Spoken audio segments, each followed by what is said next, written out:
everybody, I'm Mrs. Bodishan. Let's solve this unbalanced chemical equation. So we're going to go ahead and put an imaginary line right down our yield to separate our products from reactants.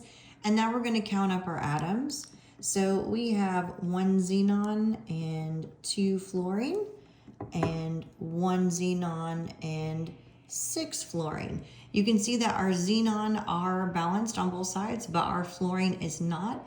We want to go to the side that has the smaller number. 2 is smaller than 6, so we'll be working on this side, our product side. And we really want the 2 to become a 6 so that it can be balanced. The only way we can do that is by adding a coefficient. Coefficients go in front of it right here, and we want this number to be multiplied by the 2 here to equal 6 so that we can be balanced. So what times 2 equals 6? 3. So we're going to add the 3 here. That now gives us 6, and we are balanced.